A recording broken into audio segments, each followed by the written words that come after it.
بسم الله الرحمن الرحيم إن الحمد لله وبه نستعين والصلاة والسلام على سيد المرسلين وعلى آله وصحبه أجمعين. I imagined this talk was going to be like in a small classroom with like 5 people. This is the actual opposite of this is the complete opposite of what I imagined. There's even kids here, mashallah, very well-behaved kids. I don't want to, some very capable parents. My kids are a lot older and they would be a lot worse behaved. So I'm very impressed that they even sat through so far what they've sat through. So I hope that this talk will be interesting. I also, by the way, I arrived at 5 a.m. or something this morning. So for me, it's currently 1:30 in the morning. So I came directly from the United States. Like I basically the only sleep I had was like sleeping on the airplane a little bit. So that I just want you to know if I start to just go off onto talking about weird things, somebody just go like this, in the front row, like cut it out. No one knows what you're talking about. So anyway, I've very much enjoyed being here already. I already had amazing food and I've enjoyed seeing the city and meeting people. So I'm always happy to especially come to places that are as historically important and that I've read so much about, and I've read so many books by scholars from Bangladesh and scholars from this part of South Asia. So I'm really happy to be here in person, finally, alhamdulillah. Okay, so I'm gonna try and talk about this topic. You can all hear me, right? Is it good? Okay.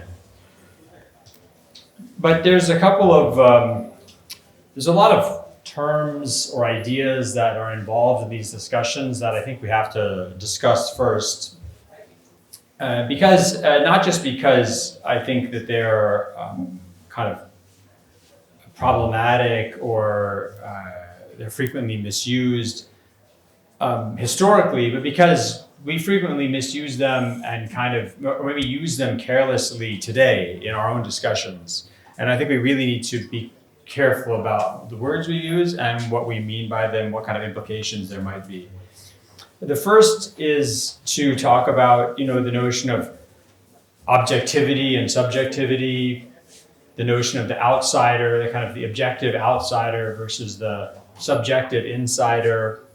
These are, I think, kind of false binaries or a binary that is frequently invoked in the sort of 19th and 20th and early 21st century Western hegemonic discourse about religion and modernity, the kind of modernity narrative that history had come to an end, and European and Western countries had become modern and advanced, and everyone else was sort of catching up to that objective reality. Or would have to kind of surrender their own subjectivity as they kind of become part of the objective modern world. We've had some examples recently in the last maybe year or so, or a couple of years in the United States that shows, history did not come to an end. We have not arrived at some kind of objective modern future, but actually even the United States, supposedly the center of this objective reality, is having its own crisis of subjectivity. So a lot of these constructs, I think maybe 10 years ago or 15 years ago, this discussion would be much harder to have, but I think that now in some ways it's actually easier to have these discussions because we see some of these kind of hegemonic constructs crumbling before our eyes. Okay, but I'll also say that there's another framework which is equally problematic, or I don't want to say equally, but it's also problematic, which is the notion that actually it's the insider that is accurate or objective, and that the outsider cannot be accurate or objective. This is another, this is maybe what might call like,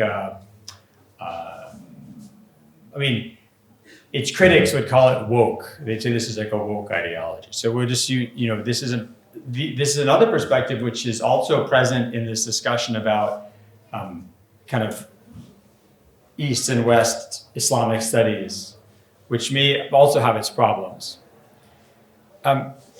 It's interesting that Another thing I think we need to talk about is what some might call the activism fallacy. And scholars like Edward Said showed us, and the kind of post-colonial studies and decolonial studies legacy that he, the tracks for which he laid, and have been picked up since then by scholars like Joseph Massad or Salman Sayed at University of Leeds. I think a number of people here from the University of Leeds did their PhDs there, right? I have a bunch of people today. This notion that all knowledge is politics. So knowledge is power, knowledge is politics. So there's no such thing as knowing or speaking that is not active. So when you are knowing something, when you're learning, when you're teaching, you are engaging in an act of assertion of power and control. And it's just better to be honest about that. And you can decide whether or not that action is good or bad or helpful or unhelpful or kind of accurate or consistent or inaccurate or inconsistent, but that there's no such thing as just pure neutral. I don't want to say there's no such thing, but it's very rare. It's hard to locate, especially on issues that are really contested, like Islam and the West. I mean, it's funny because I'm just remembering how Professor Salman Sayed at University of Leeds, in his book Recalling the Caliphate, he talks about the Western trajectory from Plato to NATO. You guys have heard this, from Plato to NATO? But what do you do when NATO, like what happens if Donald Trump removes the United States from NATO? I mean, you can't have the Plato to NATO trajectory anymore. You have to, I mean, it's like it becomes sort of like an artifact of the past. It's not the reality of the present. Anyway, I bring this activism fallacy up because we might think that, Professor Brown said it's so obvious. We know knowledge is power. Of course, we all know that stuff. But actually, I mean, I don't want to get into details because it would be betraying trust. But there's a debate right now going on in, very respected American universities about, some scholars had done research on Islamophobia, and they had identified, they said that these are some of these like very prominent Islamophobes, like people who produce Islamophobic information meant to sort of victimize and subjugate Muslims. And their critics within these universities, within the administrations of these universities and professors in these universities, is saying, this is not scholarship, this is activism. So this is not scholarship, it's activism. But all scholarship is activism. I mean, just imagine, and I don't want to get into controversial issues here, but I need to make at least one example, right? If there are lots of books that are written, every year over the past, let's say 15 years, they would say that, and I think these kids are too young to even understand what I'm saying. So I think there's no kids between the age of, they're too young and everyone else is old enough.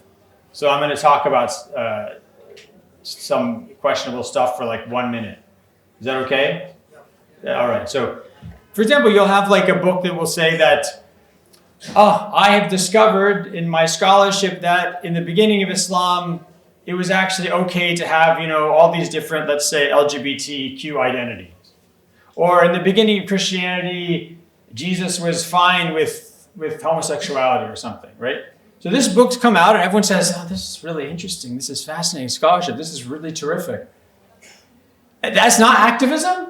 I mean, I'm not saying that's not correct scholarship or not, but clearly the reason that people are publishing this book and reading this book and writing book reviews of this book and assigning this book, and why these people who write these books are getting fellowships, is because what they're presenting goes along with the kind of social agendas of powerful people or powerful interests in the society.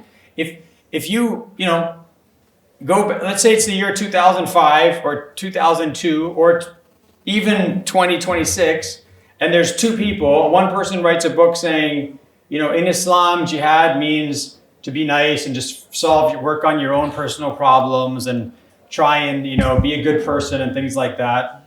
And then I read a book, another person writes a book saying, in Islam, jihad is an armed struggle against oppressors or something like that. Which of these two books is going to get, author is going to get a job or is going to get a grant in any public institution in the world?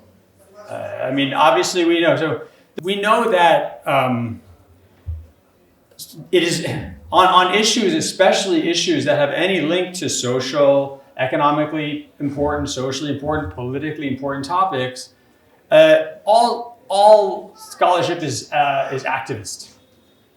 Right? So there's always an potentially ideological or political element. So if you think about the kind of the notion that all art is politics or all speech is political, all scholarship, for the most part, there's things that are so boring that there's actually no political element to it. I'm sure there's something like that, but not when we're talking about Islam. When we're talking about Islam, it's always going to be political, right? Okay, so I think that's the sort of activism fallacy. You might call it the activism fallacy, which is saying that something sort of activist, or in this case, we'll say that it's normative. Everything is normative.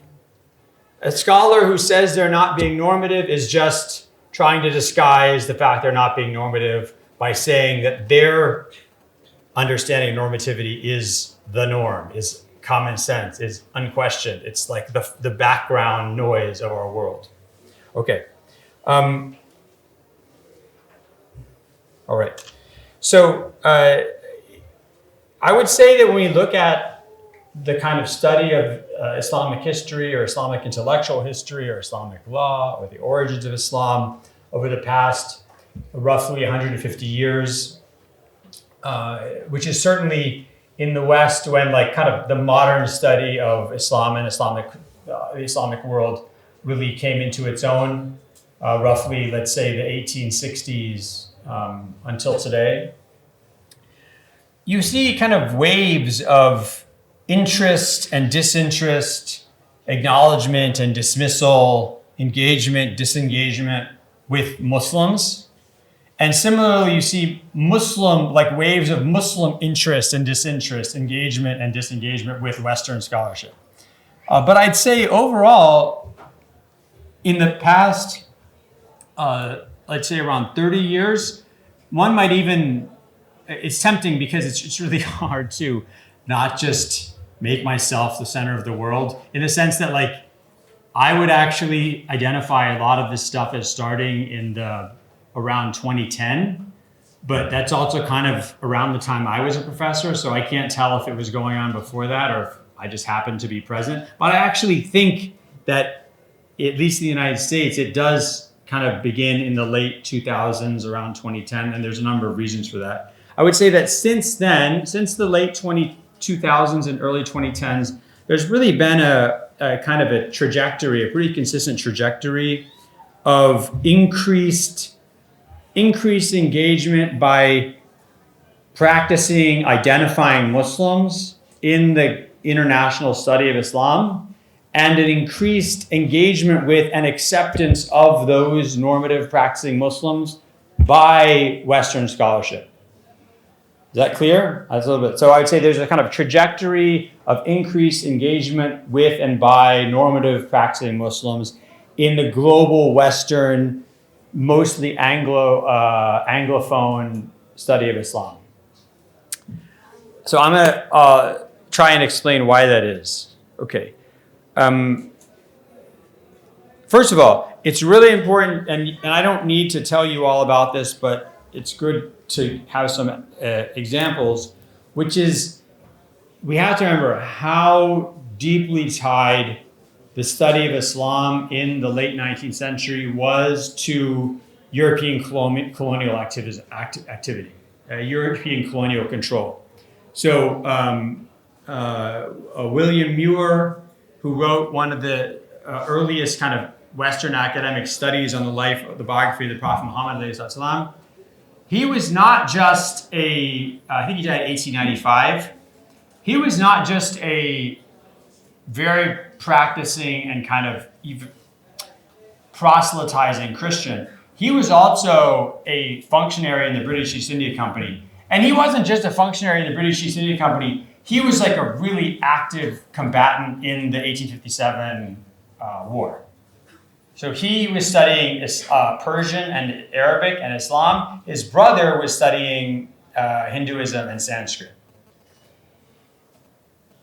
Similarly, the study of Islam in North Africa was mostly done by people who were participants and actively part of the French colonial mission in North Africa. People who studied Shafi'i law and Islam in Southeast Asia were part of the Dutch colonial enterprise in Southeast Asia, et cetera, et cetera. And this was so inculcated into the mindset of the elites in a lot of these colonized areas that they, even after independence or without this being forced on them by colonial control, really kind of accepted Westerners as essentially their masters in issues of Islam and even local languages. Just as an example, the Majma' al-Lugha al-Arabiyya, which is the, what are they called? Arabic Academy of Arabic Language, I think it would be called. It's like the Académie Française, which is like the official defining body of the French language. So the Majma' al-Lugha al-Arabiyya, which was founded in Egypt by the Egyptian king in 1933, originally 1/4 of its board, so 1/4 of the people who were on this board who were going to define the Arabic language, 1/4 of the board was reserved for Western Orientalists. Just imagine that. I hope this isn't the case because I don't know. But I mean, imagine: is there like a Bengali? Does it have a number of people that are positions held for? Not now. I won't use an example because I don't know if it's true or not. I don't want to offend anybody. But just imagine. How about this? Imagine. I'm trying to think of a good example. Imagine. This is good. Imagine China had a committee on defining the Chinese language, and 1/4 of the board was reserved for Western scholars of Chinese. I mean, this would be really unbelievable. Okay. So part of this relationship is really one of domination, and then learned domination, right? That the colonized populations, especially the elites and the governing ranks of these populations, like the king of Egypt and things like that, have accepted this. I mean, there's no reason that they had to guarantee 1/4 of the world. Maybe one person, maybe there's 30 people and one person is European. But I mean, 1/4, that's really excessive. So there's an element that's sort of dominating and controlling, but there's another element that's exploitative. And this is something that doesn't get talked about enough, which is to what extent, the great extent to which Western scholars of Islamic history have exploited the labor and knowledge of Muslims. And I don't just mean that they went and used the books of Muslim scholars. For example, a late Dutch scholar, G.H.A. Joinbol, he wrote many articles and books criticizing the reliability of the Hadith tradition. And yet his whole work was really dependent on the Tuhfat al-Ashraf of Jamal ad-Din al-Mizzi. Jamal ad-Din al-Mizzi was a scholar from Syria who died in 1342 of the Common Era. So imagine this book is like the phone book of Hadith traditions. I mean, it's a scholar in the 1300s went and organized showed all the different narrations of all the Hadiths that are in the 6 book Hadith canon. Just writing this is an enormous accomplishment. Reading it, just trying to keep up with it is very difficult. So this scholar wrote this, and then this Dutch scholar comes and writes all these criticisms of hadith using this scholar's extremely organized work. So he's saying, look how kind of random and disorganized hadith tradition is, but he's doing that on the basis of this incredibly well-organized scholarly accomplishment. So I don't just mean kind of relying on the work of Muslims in the past. I mean relying on the work of Muslims in the present. So I do this all the time, especially when it's Turkish stuff, because my Turkish is terrible. Like I go and I ask my Turkish scholar friends to help me read something or help me understand something. And I always name them in the footnotes. I always give them the credit that they're due. But a lot of Western scholars over the years have not done that. They've not done that, right? They'll use the knowledge and expertise of Muslim scholars, the linguistic knowledge, the subject matter knowledge of those scholars, and then not cite that. And I remember coming across this because the famous Hungarian scholar and kind of founding Orientalist scholar named Ignaz Goldziher, who died in 1921. He studied in Azhar. He actually went and studied with Azhar scholars. And he says at one point in his books, he says, the ijma, consensus, is the rock on which the Church of Sunnism is founded. That's what he said. I remember that. I said, that's really interesting because there's a saying in Azhar. People say this, the scholars and students say this in Azhar, but I looked in all the databases. I don't think it's actually in any book. I think this is just like a saying in Azhar, which is, Al-ijma' huwa rukn al-rakin yastanadu ilayhi ad-din. Ijma' is the strong pillar on which the religion rests. So I was thinking to myself, like this, just this one quote, it's like he's kind of stealing this from the Azhar intellectual milieu. So there's a lot, and I can go into many more examples that are well known of Western scholars publishing works where most of the actual labor was done by their Muslim assistants who never actually get cited. One of the things that starts to change in the West, certainly in the United States, is, well, let me go back a bit, but there is one of the reasons that people don't want to give credit to Muslim scholars when it's due is because there is a very Islamophobic, essentially racist idea that Muslims are incapable of being objective about their own religion, right? That they can't talk seriously about their own religion. When they talk about their own religion, they do so in an inherently unreliable way. And I'm going to read you a quote. I found this on my phone because I realized I found it. Thank God for PDFs and digitizing PDFs, and then iCloud and international phone roaming or whatever, because I was able to find this from my notes.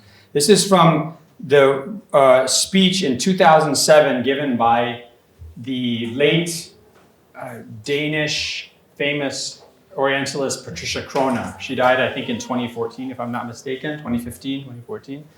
She said, we modern secular people, and I'm quoting here, don't allow the past to be rewritten as mere support for modern convictions. I think that's, first of all, just totally not true. Of course, they constantly allow the past to be rewritten as mere support for modern convictions. But she says, we modern secular people don't allow the past to be rewritten as mere support for modern convictions. That's the problem of traditional believers and perhaps Muslims more than most. So Muslims more than most, for her, are guilty of not being able, they can't be objective, right? They're constantly just, they're unable to disassociate themselves from the past. They can't break between the past and the present. They're never able to free themselves from their belief. They can never really be scholarly. So there's a lot of suspicion about the idea of Muslims writing in a quote unquote scholarly way about their religion or teaching about their religion. And I remember one university that I won't say which one. I was offered a job there, but I didn't go back in the 2000s. They had a rule in their religious studies department. If you teach it, you can't preach it. You could not both be someone who would like do Jummah khutbah and teach class on Islam.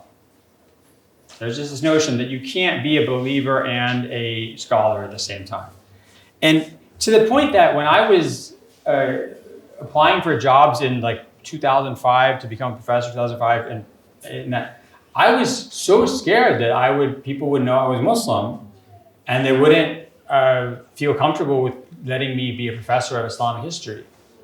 Which is why it's funny when people, I got so used to being like so objective about my religion when I'm teaching it, that I think like no one's ever become Muslim in my classes. No one's ever like come up to me and been like, Professor Brown, your class about Islam is so amazing. I want to become Muslim. I bet you people have left Islam because of my class. That's like the worst thing. I mean, I've been so studiously tried to not allow my faith to influence my teachings that I probably have been more, less expressive about being Muslim than even someone who's not Muslim. Okay. But it's interesting because other fields, it's completely different. For example, Jewish studies or Judaic studies, almost all the professors in Jewish studies are Jewish. It's very, very rare you meet someone who's in Jewish studies in America, in the United States, who's not Jewish. It would actually be kind of weird. Now, there's a lot of changes that happened since the 2010s. You guys said I have an hour to talk. I was definitely not going to talk for an hour, and I don't intend to. But how long have I been talking for? Like 20 minutes? 30 minutes. Okay, don't worry. I won't take a long time. I'm not going to just get up here and give it. But I think this is an interesting piece of information. One of the things that actually started to change this was the Iraq War. This is my opinion. I don't know if this is like really well established as a kind of documented fact, but I think anecdotally that this is true. Because I remember when I was applying for jobs in the 2000s. So when the United States went to war in Iraq in 2003, it was after months of the whole of American society, every organ of American media, intellectual life, and the government had said, Iraq has weapons of mass destruction. We need to invade Iraq because otherwise the smoking gun is going to be a mushroom cloud. That was over there. The smoking gun is going to be a mushroom cloud. It was, if you got up and said, I don't think Iraq has weapons of mass destruction, people mocked you. You were mocked. What do you know, you idiot? All the experts are telling us this. And then guess what happened? There's literally not a single weapon of mass destruction. They couldn't even find like a lame weapon of mass. There's nothing, zero.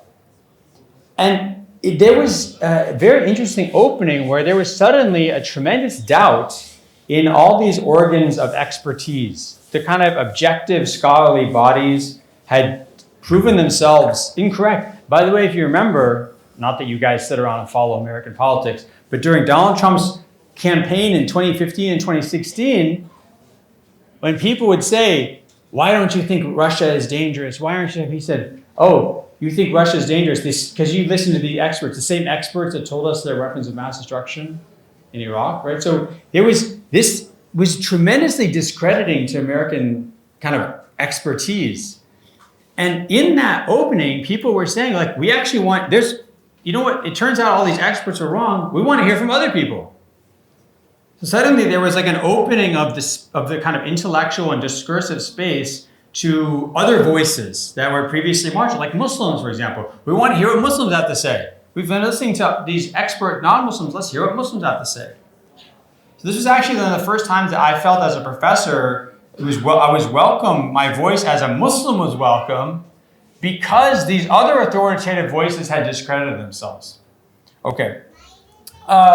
There's other major changes that happened in the 2010s.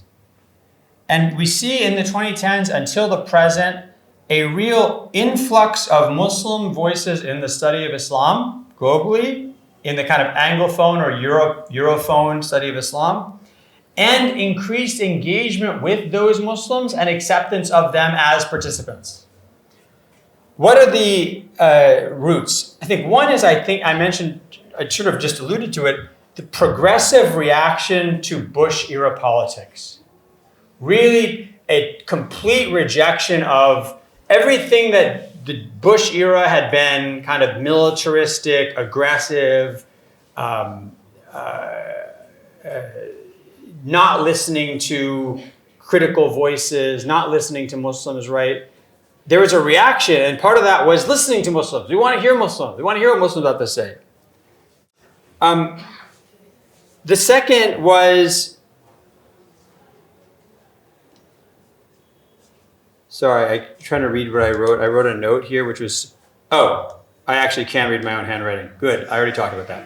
So the second thing, and this is kind of ironic because a lot of Muslims are very critical of this, but the second thing was identity politics. And I know this is, some people might consider this a dismissive term, but we'll just use that as a useful heuristic term, right? Which is this idea that the only people who can speak on a topic are people who are involved in the topic, right? So if you're going to have a program about Palestine, you have to have Palestinian voices, which is not actually true in the United States. In the United States, you can't have Palestinian voices, but everywhere else in the world, this would be the case, right? So if you're going to have if I have like a panel about like, Bengali food, I can't have no Bengalis on the panel, right? There has to be, in fact, everybody should be Bengali, right? That would be the real identity politics. It's only people who are in a community or part of a discourse who have the right to participate, especially if it's a disempowered or marginalized community. Then they have to be the ones who speak. So part of this is, and a lot of people in the American Academy and European Academy are very progressively minded and kind of vaguely leftist politics. And so as part of this adoption of a leftist or progressive mindset on things like race and gender, they also have to accept it on religion. So suddenly, if you want to have a panel about women, it has to be all women. You want to have a panel about, Hispanics in America, you have to have at least big representation of Hispanics. You're going to have Islamic studies, you better have at least some Muslims teaching that, right?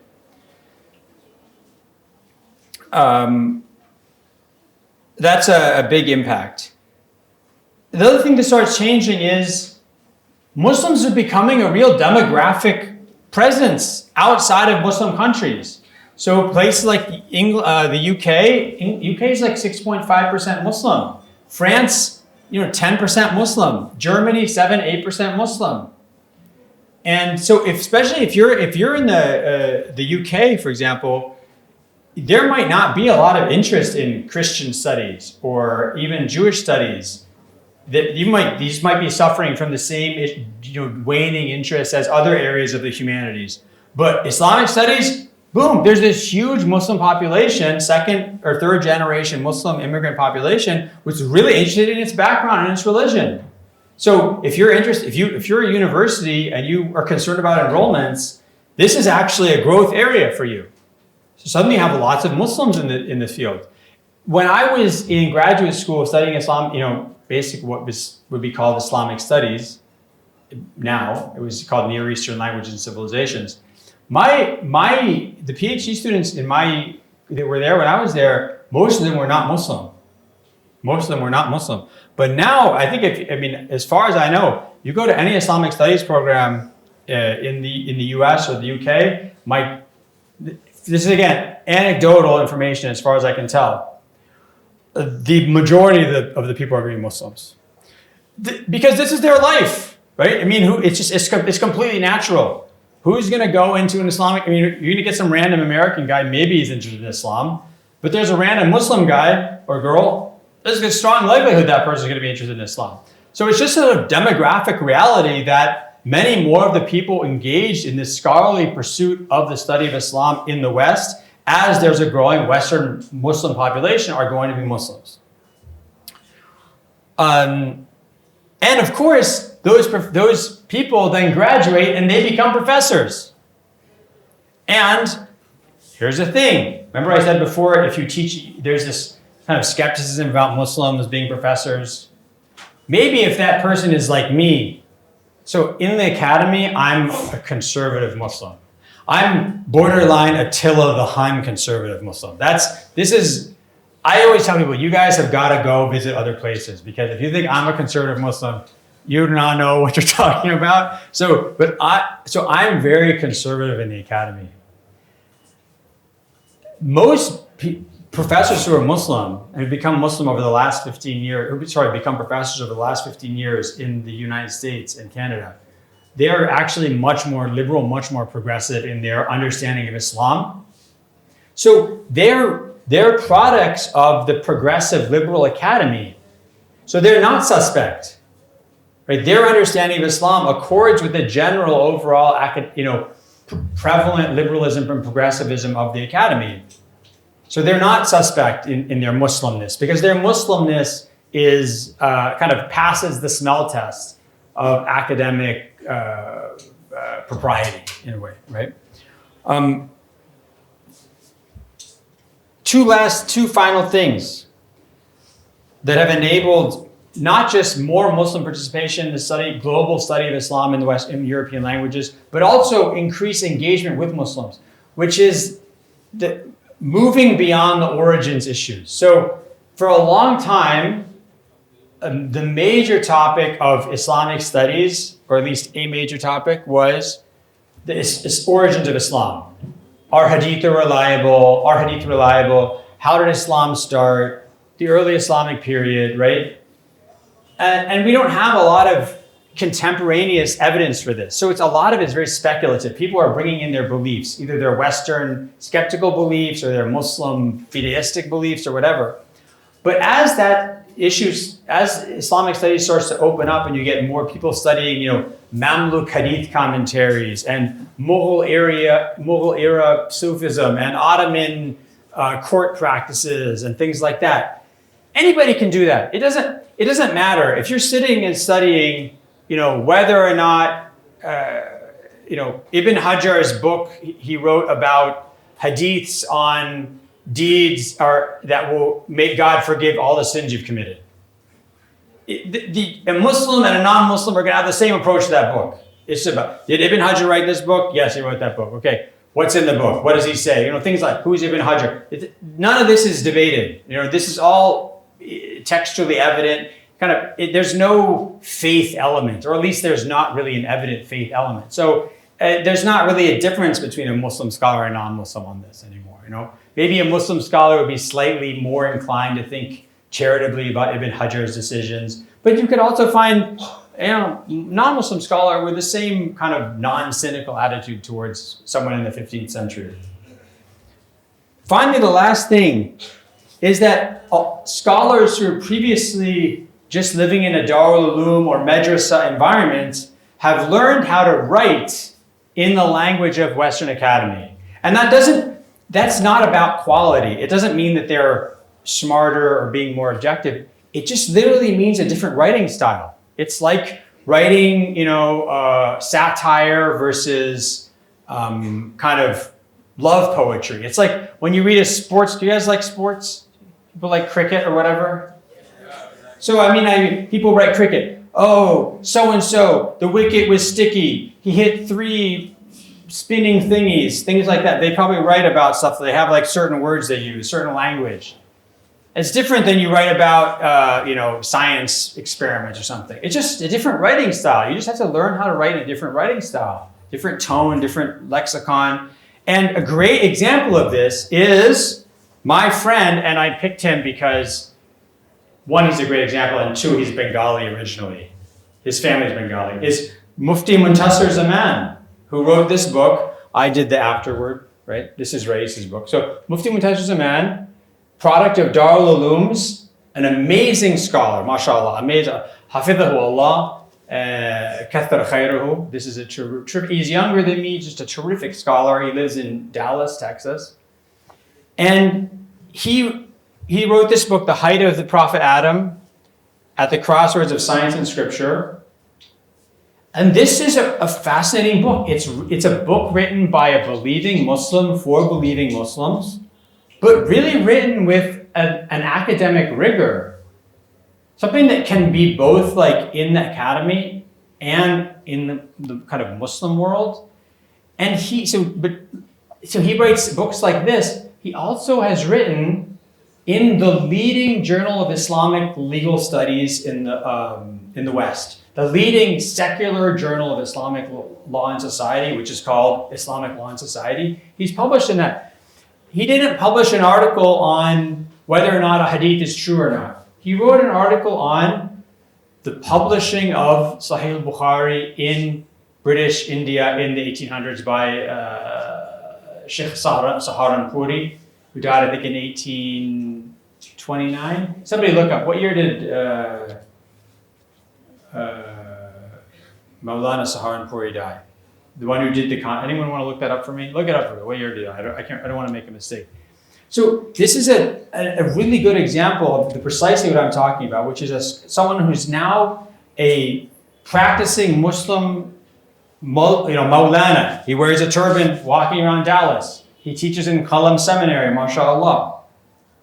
He's writing books that are really academically rigorous for Muslims and 1880? 1927. I was a century off. Wowzers. That's a bad. Okay, I'm going to attribute that to air travel. I didn't sleep last night, people. I was on the plane. So 1927.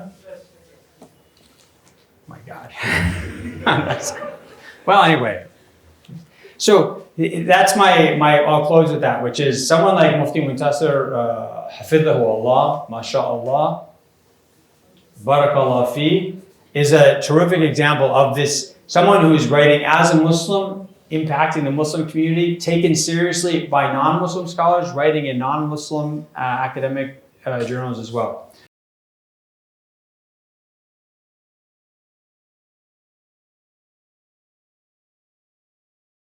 Okay, so I'll try and answer these two questions. So the first question, I personally think I don't like the kind of people in the West are critical and people in the East are not critical. I don't think that's true. I mean, Mufti Muntasir is very critical. It depends how you define critical.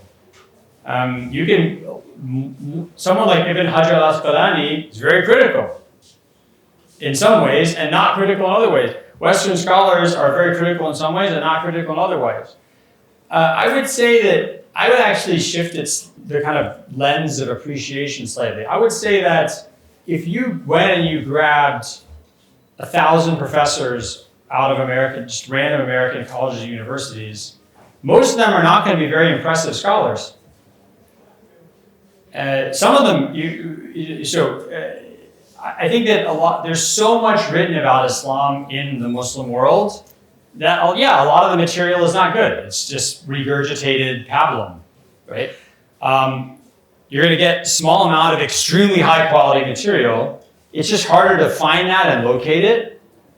In the Western academy, it's sort of infrastructure is built to filter really high quality work up to the top, I guess, like institutionally.